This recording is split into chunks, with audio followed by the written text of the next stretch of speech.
아이의 영성에 대해서 오늘은 살펴보겠습니다. 영성에 관한 얘기를 참 많이 나누었던 것 같습니다만 다음 주일에는 예수님의 영성을 살필 것이고 마지막으로 사도 바울이 가졌던 영성을 주목할 것입니다. 이 영성이라고 하는 것은 딱이 갑자기 하늘에서 주어지는 것도 아니고 어떤 훈련이라든지 연습을 통해서 배양할 수 있는 그런 어떤 근육 이런 것도 아닙니다. 이 영성이라고 하는 것은 삶의 자리에서 본, 느낀, 체험한 하나님을 믿는 믿음에서 오는 어떤 힘, 또 그 확신이라는 것을 영성이라고 합니다. 그 영성들을 주목해 보았던 대로 세례 요한 같은 경우에는 그가 삶을 통해서 이렇게 경험해 보았습니다.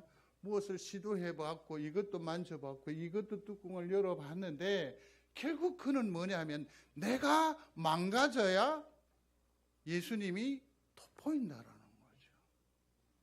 내가 무너져야 비로소 하나님이 역사하신다. 그래서 사도 바울이 가졌던 영성은 무엇입니까? 그는 흥해야 하고 나는 쉬어야 한다라는 거죠. 사무엘은 참으로 그 시대의 석학이었습니다. 타고난 사람이었습니다. 여러 세대, 여러 왕조를 거칠 정도로 주목받는 사람이었습니다. 그가 삶을 쭉 그 왕조를 섬기고 또 그 제사장 예배를 수종 들고 백성들을 만나고 쭉 하면서 그가 얻은 영성이라는 것은 뭐냐면 결국 모든 것들은 어디에서부터 진행이 된다? 하늘이 결정한다라는 거죠. 하나님이 결정하신다라는 거죠. 믿습니까? 그러니까 내가 그 하나님의 그 말씀을, 하나님의 뜻하심을, 하나님의 계획하심을 이 땅 위에서 보이기를 원한다면, 적용시키려면 뭐 해야 돼요? 들어야 된다는 거죠. 그래서 쉐마예요. 삶의 체험이에요. 그러므로 이 영성이라는 것은 누구에게나 허락되어진 하늘의 신령한 그 능력이에요. 그러므로 성도 여러분, 영성을 사모하는 여러분들이 되시기를 바랍니다. 그래서 나는 예수 믿는다, 또는 하나님을 섬김한다고 할 때에 이런 어떤 분명한 가치관, 이거는 딱 있어야 돼요. 누가 뭐라 하더라도 나는 하나님께서 내게 복 주셔야 내가 사는 줄 알아. 그래서 나는 하나님께만 도움을 구할 거야. 사람의 소리를 내가 듣긴 하겠으나 거기에 마음 쓰지 아니하고 하나님 앞에 엎드릴 거야 하는 그런 분명한 방향, 영성이 딱 형성이 되어 있어야 돼요. 그러한 은혜가 있게 되기를 중심으로 소원합니다. 이게 그 삶에 주어지는 거죠. 오늘 예레미야라는 사람, 선지자입니다. 이 사람은 참으로 하나님의 사역을 이루는 데에 있어서 어떤 환경적으로 좀 불리하고 이런 면도 없잖아 있겠지만 그가 가지고 있는 이 메시지 자체가 너무 힘든 겁니다. 너무 버거운 것입니다.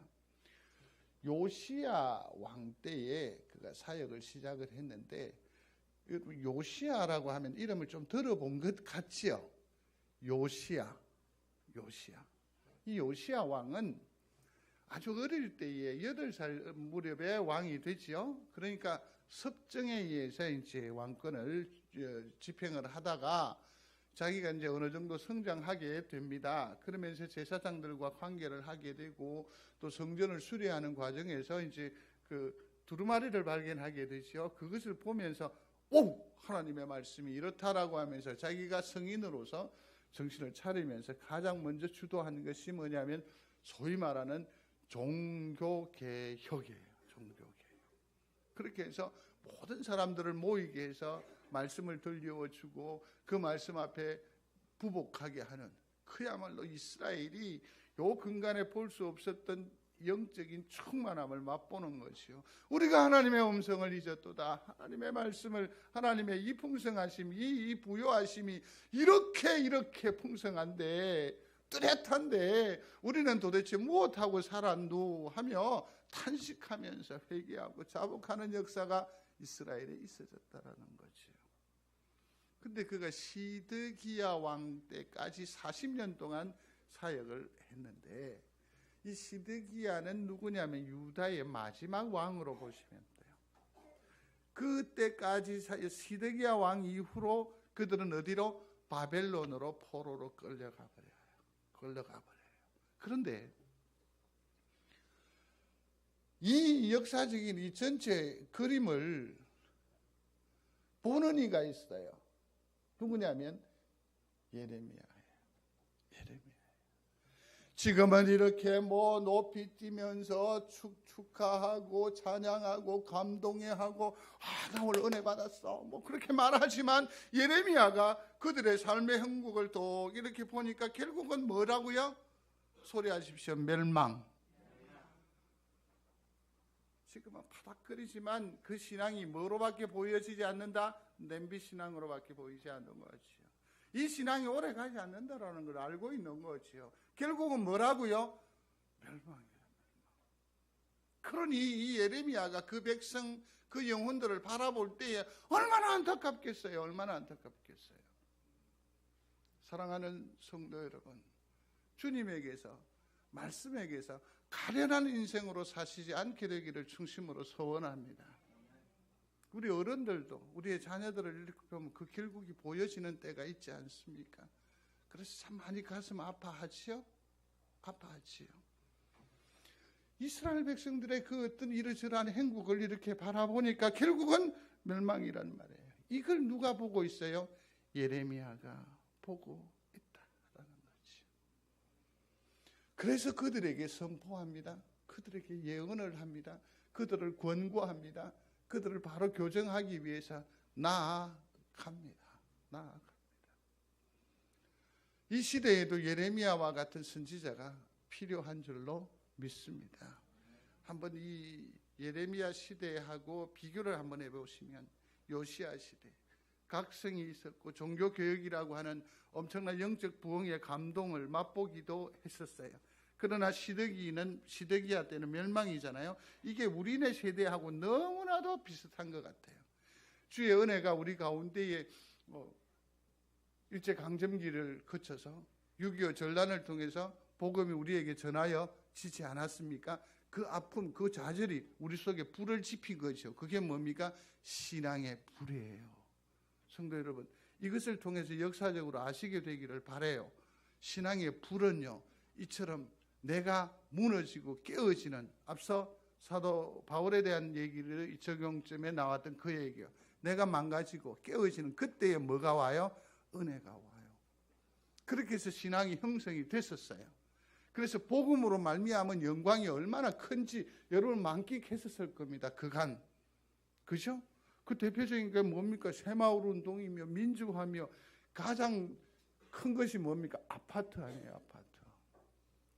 오죽하면 은혜 받아서 간증을 할 때 아파트 평수 늘리는 게 교회 안에 화두가 되지 않았나요? 아파트.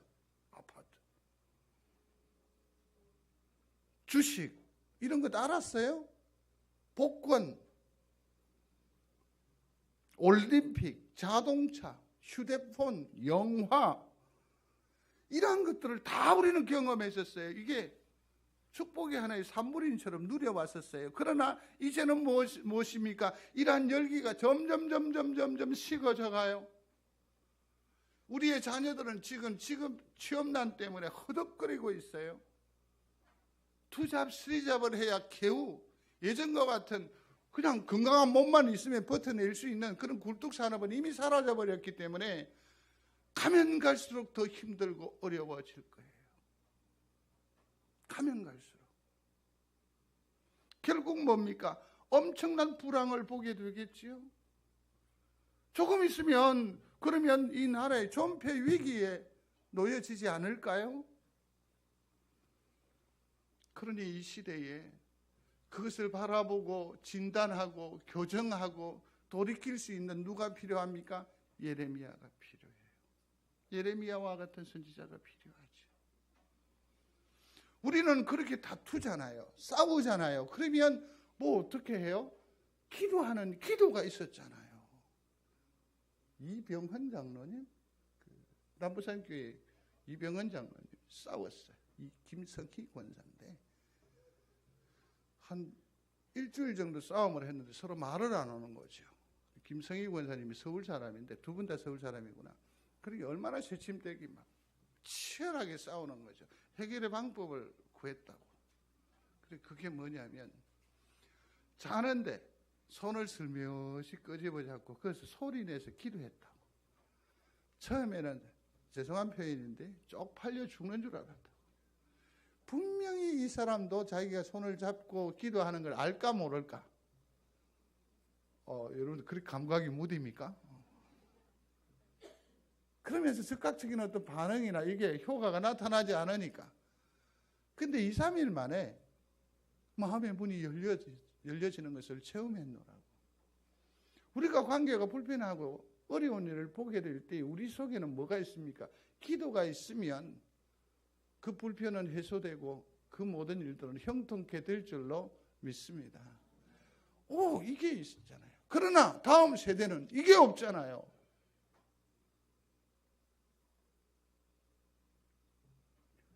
이 시대에 정말 예레미야와 같은 영성이, 예레미야와 같은 자가 정말 필요합니다. 예레미야는 그렇지만 그가 전할 메시지의 내용이라는 것이 너무너무 숨가쁜 겁니다. 곧 뭐냐면 유다 백성들의 그 죄를 지적하는 건데 여호와를 버렸다라고, 너희가 여호와를 멸시했다라고, 이 뻔뻔한 백성 그렇게 말합니다. 여호와의 말씀 언약을 버렸다고, 너희들의 신은 우상이라고, 성전에서 악을 행하였다고, 배역했다고, 악한 것을 좋아했다고, 교만하다고, 마음이 강팍해져 있다고.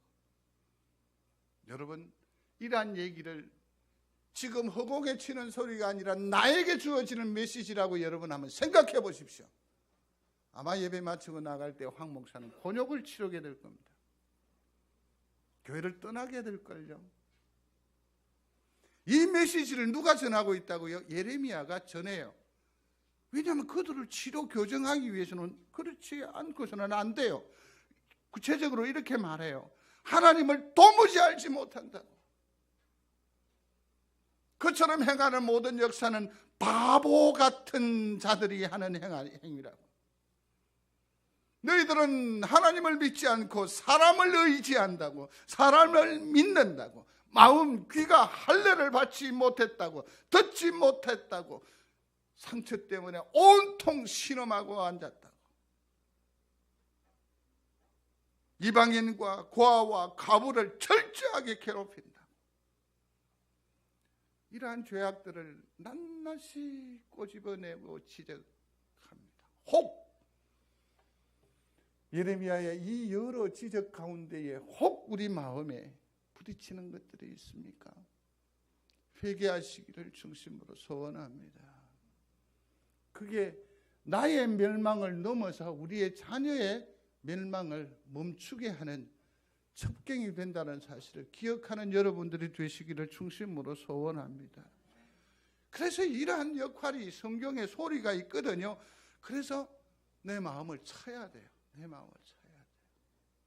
예레미야가 온갖 일들을 다 감당해 보지 않았겠습니까? 분명 이스라엘 곧 이 유다는 멸망하고 맙니다. 희대의 악한 바벨론에 의해서 집어삼킴을 당하게 될 것이고, 그들은 세 차례에 걸쳐서 포로로 끌려가게 될 것입니다. 그렇게 되면 가정이 다 깨어지는 겁니다. 무너지는 겁니다. 뿔뿔이 흩어지는 겁니다. 나라와 민족 모두에게 소망이 없는, 그야말로 그들의 결국은 탄식 그것뿐이었을 것입니다. 그러니 이것을 가슴에 불덩이를 안고 그들을 얼마나 그러나 이스라엘은 돌이키지 않습니다. 이스라엘은 돌아오지 않습니다. 예레미야가 최후의 마지막으로 선택한, 그래서 그것이 자기의 하나의 영성이 된 결정적인 무기가 등장을 하게 되지요. 뭘까요? 조만간 하나님의 징계를 받을 겁니다. 나라를 잃게 될 것입니다. 부모 형제가 풍지박살 나게 될 것입니다. 포로로 끌려가게 되고 소망이 없는 고단한 삶을 살아가야만 할 것입니다. 그러기 전에 회개하고 돌이키면 참으로 좋고 좋겠지만, 그렇다고 해서 이 시대에 하나님의 진노를 막아설 자가 없었다라는 것 아닙니까? 그러니 어찌하겠습니까? 모세처럼 말이에요. 이 시대에 아픔이 일어나면 하나님이여 저들의 죄를 용서해 주십시오. 알지 못해서 그렇습니다. 그러면서 누가 자기가 자처하는 스데반과 같은 지도자도 없어요. 예수 그리스도의 흔적은 전혀 없단 말이에요. 그런지 누가 막아서겠습니까? 누가 막아서요? 우리의 아이들이 벼랑 끝으로 내몰리고 있는데 누가 막아서요? 누가 막아서? 막아설 자가 있어야지요. 30cm 자로 가지고 잘못한 게 있었어요. 뚜렷하게 무엇인지 모르겠어요. 둘째 아이의 다리를, 종아리를 치는 거예요. 애가 자지러져요. 아마 그 일 이후로는 매를 들어본 적이 없습니다. 그게 처음이자 마지막이지 않을까요? 치는 애비도 마음이 그냥 무너질 것, 찢어질 듯한데, 더더욱이 큰 충격은 큰 아이가 그 조그만한 게 앞에서 이렇게 아빠 잘못했어요. 제가 잘못했어요. 그렇게 울어요. 애비의 진노가 이 일로 인해서 막아서는 그로 말미암아 물녹던 노가 내렸어요. 우리에게 향한 이 진노, 이 좌절, 이 실패, 이 무너짐, 이것은 막아설 자가 아무도 없다라는 것 아닙니까? 부모이지만 우리가 저들의 망가짐을 방어할 수 있겠어요? 막을 수 있겠어요? 소망이 없습니다. 여전히 불안합니다. 뻔한 결과이니까요. 예레미야는 마음이 찢어집니다. 어떻게 하나님의 진노를 피하게 할 수 있을까? 막아설 수 있을까? 방법이 없지요. 예레미야가 그러므로 웁니다. 방법이 없으니까, 도리가 없으니까. 예레미야, 그의 영성은 눈물입니다. 눈물. 예레미야의 영성은 눈물의 영성입니다. 우는 게지요. 우는 것으로 하나님의 마음을 돌이킵니다. 그는 눈물로 그 백성을, 그 자녀를 구원해내는 겁니다. 눈물의 영성. 단순한 눈물이 아니에요. 이 눈물은 바로 신앙입니다. 그 눈물의 신앙이라고 하는 것은 뭐냐면, 그 눈물이 사사로운 눈물이 아닙니다. 하나님을 위하고 하나님의 백성을 위하고 하나님의 기쁘신 뜻을 이루기 위한 눈물이기 때문에 그것은 신앙이라고 할 수 있는 거예요. 영성입니다.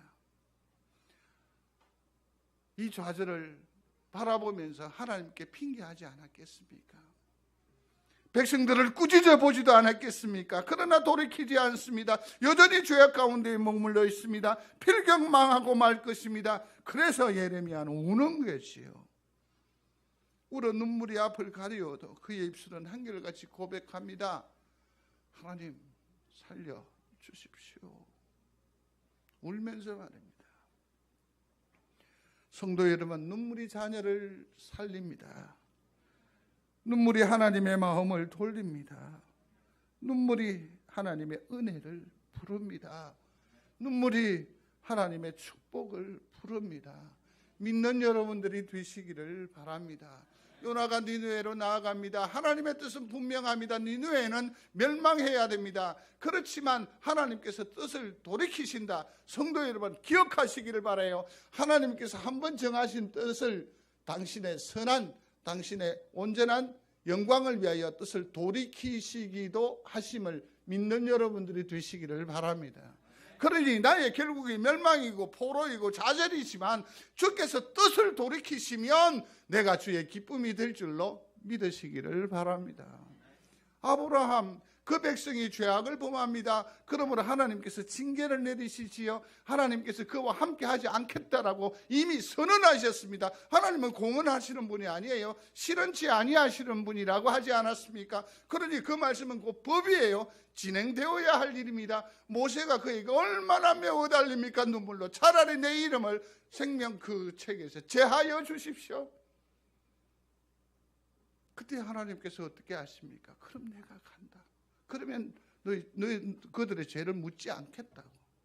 하나님의 진노가 얼마나 컸으면 그래서 너네들 가라고. 가나안 땅에 들어가라. 복을 누려라. 그렇지만 내가 안 들어간다고 그랬어요. 이 말은 무엇이냐면 하나님의 변덕이 아니고 하나님이 이스라엘이 그 이전에 하나님께 냈던 그 범죄함이 얼마나 심각하고 치명적이었다는 것을 알 수 있는 거죠. 그래서 용서는 해주마. 그렇지만 내가 차마 너와 함께 가지는 않겠다.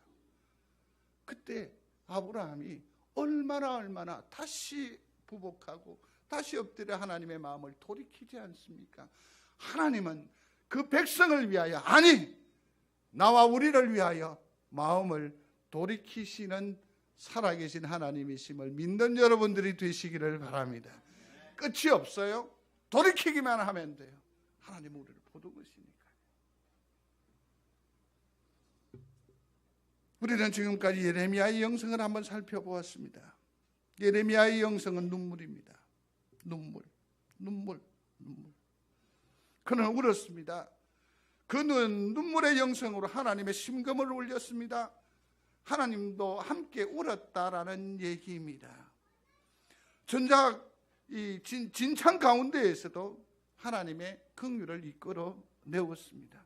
이스라엘을 회복시켰습니다. 곧 하나님의 엄한 명령은 그 법은 어쩔 수 없으니까 그들이 나라를 잃게 될 것입니다. 포로로 끌려가게 될 것입니다. 바벨론에서 머무르게 될 것입니다만 눈물의 영성이 하나님의 마음을 돌이켜서 그로 하여금 되돌아오겠다라고 회복하겠다고 그렇게 하나님의 마음을 돌이켰어요. 무엇이 예레미야의 영성이, 무엇이 눈물이에요.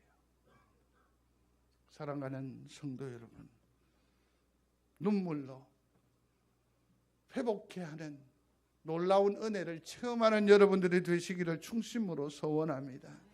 우리의 지책에는 온통 눈물 범벅입니다.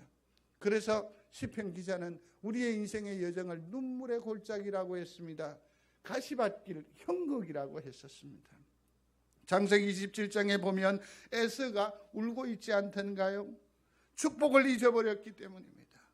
또 더 나아가서 그들로 하여금 그 에서의 축복을 가로챘던 야곱마저도 창세기 37장에 가면 내가 슬프며 서울로 내려가 아들에게로 가리라. 야곱도 울고 있습니다. 하갈이 울고 있지요. 아들 이스마엘이 아브라함의 선택을 받지 못합니다. 하나님으로부터 버림받은 겁니다. 그렇게 해서 광야에 내몰려지죠. 아이가 숨이 껄떡껄떡 죽어가요. 통곡합니다. 방성대곡합니다. 뿐만 아닙니다. 한나가 무자하고 번진나에게 조롱을 당함으로 말미암아 그는 울고 있습니다. 울고 있습니다. 하물며 베스메스로 향하여 나아가는 황손 눈에서마저도 뭡니까? 눈물이 흐르는 이 세상 형국이라는 것 아닙니까? 다윗이 압살롬의 아들 압살롬의 부고를 받고 웁니다. 압살롬, 압살롬, 내 아들 압살롬, 내 아들 압살롬. 사무엘하 3장 16절에 보면 아내를 잃고 옵니다. 어머니를 빼앗긴 아들이 통곡을 하며 옵니다. 이 세상은 눈물의 골짜기라고 해도 과언이 아닐 것입니다. 하나님의 사람이여 제사장이라고 하는 느헤미야도 마찬가지입니다. 앉아서 울고 수일 동안 슬퍼하며 하늘 하나님 앞에 금식하며 기도한다라고 했습니다. 오늘 함께 하신 예레미야 에가서 1장 한번 보시겠습니까? 1장 16절에 있는 말씀을 한번 찾아서 보시기를 바랍니다. 이로 말미암아 같이 하십시다. 내가 운이 내 눈에 눈물이 물같이 흘러 내리며 나를 위로하여 내 생명을 회복시켜 줄 자가 멀리 떠났음이로다. 원수들이 이기며 내 자녀들이 외롭도다. 아멘. 눈물입니다. 눈물입니다. 자녀를 불의의 교통사고로 잃은 한 여인이 교회에 와서 늘 엎드리며 눈물로 그 세월을 감당하여 가는데 모든 사람들이 다 말합니다. 이제는 떨어버리라고. 여러분, 내 품으로 낳은 그 새끼를 먼저 보냈는데 그렇게 쉽게 떨어져요? 잊어져요? 언제적 얘기인데 아직까지 울고 있느냐고. 정말 속내 모르는 소리 많지요? 많지요? 억장이 무너져 있는 사람 앞에 기도하라고. 지금까지 기도하면서 울고 있다는 걸 왜 몰라주지요? 왜 몰라주지요? 우리의 이 땅은 이처럼 눈물의 지천이라고 할 수 있습니다. 해당장 야이로의 아이가 죽었습니다. 그는 체면도 없이 울고 앉았습니다. 누가복음 7장에는 한 많은 여인이 주님 뒤에 따라 나와서 어떻게 드러내놓지도 못하고 그냥 눈물로 주님의 발을 적십니다. 지금은 눈물의 골짜기입니다. 우리 동네에도 울음이 그치지 않습니다. 겉으로는 아무 일 없는 듯이 살고 있지만 세상은 가슴이 차가워지고 손발은 시려오고 마음은 싸늘하고 열정은 온데간데 없습니다. 울음이 나는 현장입니다. 마음대로 길을 가지도 못하고 꾸는 꿈들이 마음대로 이루어지지를 않습니다. 하나님의 형통은 만져지지도 않습니다. 눈물의 골짜기. 하나님의 위로와 하나님의 은혜가 필요한 지금입니다. 성도 여러분, 어떻게 할까요? 어떻게 할까요? 첫 번째로 기억하셔야 될 것이 있습니다. 하나는 예배에 승리하는 여러분들이 되시기를 중심으로 소원합니다. 소리하십시오. 예배에 승리하라.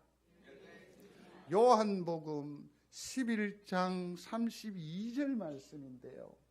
이 말씀을 우리가 다 같이 한번 읽겠습니다. 시작.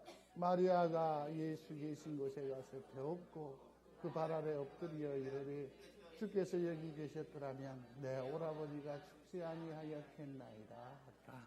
아멘. 여기서 아주 주목해야 할 부분이 하나 있습니다. 마리아는 오라비인 나사로를 살린 장본인이 되어 열쇠가 되어 연결고리가 된 거예요. 고리가 돼요. 거기에서 마리아가 예수님 앞에 그 아픔과 그 서러움을, 그 현장을 정확하게 보고했다라는 것도 물론 중요하겠지만 이 본문에서 가장 중요한 것이 마리아가 예수 계신 곳에 가서 배웠고 그 발 앞에 뭐 했다? 이 말은 뭘 말하는 거죠? 예배. 소리하십시오. 예배. 은혜는, 예배를 기초하지 않은 은혜는 허망한 것일 수 있어요. 그러므로 성도 여러분, 하나님의 은혜를 구하시기를 원하십니까? 드립시기를 원하십니까? 먼저 뭐하라고요? 예배하는 여러분들이 되시기를 바랍니다. 11장 33절부터 11장 한번 넘어가서 한번 찾아주십시오. 11장 33절부터 35절 찾으셨습니까? 요한복음. 예, 영상이 나왔으니까 영상이 더 빠르겠네요. 같이 보겠습니다. 예수께서 그가 우는 것과 또 함께 온 유대인들이 우는 것을 보시고 심령에 비통이 여기시고 불쌍히 여기사 이르시되 그를 어디 두었느냐 이르되 주여 와서 보시옵소서니 예수께서 눈물을 흘리시더라. 조금 내려오십시오. 아닙니다. 위로 올리십시오. 예, 여기에서 보시면 예배가 전제되었을 때에 비로소 이 마리아와 그 모든 사람들의 무엇이 주님의 레이더에 딱 포착이 되어 우는 것. 예배를 통해서 우는, 그래서 죽은 영을 살리는 우리 귀한 성도들이 다 되시기를 주의 이름으로 축원합니다. 주님께서 보셔요. 예배를 통해서. 또 하나는 무엇입니까? 주님께서 뭐 하신다고요? 우리와 함께 우신다고요. 상상이나 해보셨습니까? 주님이 누구와 함께 운다?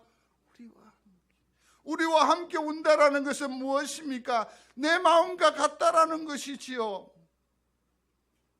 우리의 눈물이, 예배를 통하여 드리는 우리의 눈물이 누구? 하나님의 심금을 울린다라는 사실을 기억하는 여러분들이 되시기를 바랍니다.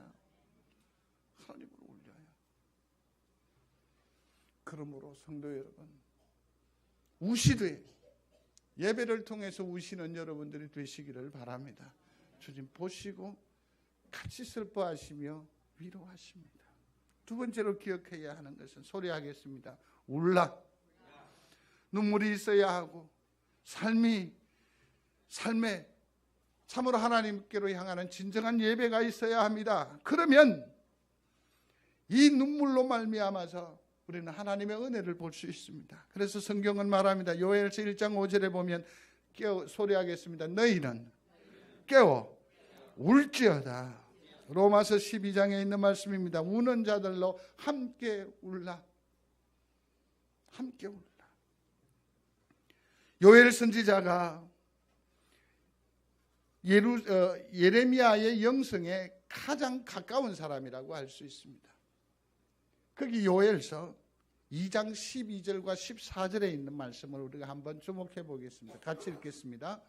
여호와의 말씀에 너희는 이제라도 금식하고 울며 애통하고 마음을 다하여 내게로 돌아오라 하셨나니 너희는 옷을 찢지 말고 마음을 찢고 너희 하나님 여호와께로 돌아올지어다. 그는 은혜로우시며 자비로우시며 노하기를 더디하시며 인에게 크시사 뜻을 돌이켜 재앙을 내리지 아니하시나니 주께서 혹시 마음과 뜻을 돌이키시고 그 뒤에 복을 내리사 너희 하나님 여호와께 소제와 전제를 드리게 하지 아니하실는지 누가 알겠느냐. 아멘. 우는, 눈물이 있는 우리가 되기를 중심으로 소원합니다. 울며 하는 기도는 하나님을 만나는 길입니다. 호세아서에 보면 천사와 게르워 이기고 울며 그에게 간구하였으며 하나님은 베델에서 그를 만나셨고 거기에서 우리에게 말씀하셨느니라. 눈물의 영성으로 하나님을 만나고 하나님의 음성을 듣는 귀한 성도들이 다 되시기를 바랍니다. 울음은 하나님의 들으심입니다. 우리의 울음을 하나님께서는 누구보다도 민감하십니다. 정확하게 아십니다. 주님께서 들으시지요. 성도 여러분, 이제 말씀을 맺으려고 합니다. 우는 것도 때가 있지요. 전도서 3장 4절에 울 때가 있고 웃을 때가 있다라고. 울 때 지금이지. 지금은 나의 자녀를 위하여, 이 세대를 위하여, 이 교회를 위하여, 나라와 민족을 위하여 울어야 할 때임을 자각하는 여러분들이 되시기를 중심으로 소원합니다. 그래서 가정을 위하여, 자녀를 위하여 울 때 하나님의 위로가 있을 것입니다. 시편 56편 8절에 말합니다. 나의 눈물을 주의 병에 담으신다. 주님께서 우리의 기도를, 우리의 눈물의 기도를 자기 마음에 담으신다고, 염두에 두신다고. 예레미야 30장 5절에 그의 노염은 잠깐이요 그의 은총은 평생이로다. 저녁에는 울음이 깃들일지라도 아침에는 기쁨이 오리로다. 눈물의 영성은 우리의 삶을 웃게 하는 줄로 믿는 여러분들이 되시기를 바랍니다. 시편 25편과 계시록 7장 21장에도 보면 이 눈물의 기도에 그 효력이 나옵니다. 내 눈의 눈물을 씻기시고, 또 시편에는 기쁨으로 단을 거두리로다.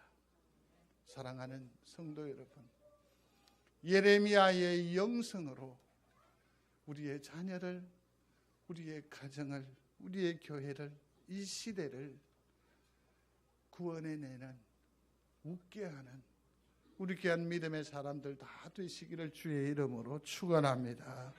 고마우신 아버지 하나님, 눈물을 강처럼 흘릴지어다. 그러므로 하나님의 은혜, 하나님의 위로, 하나님의 회복, 하나님의 축복을 보는 우리가 되게 하여 주옵소서. 예수님 이름으로 기도드리옵나이다.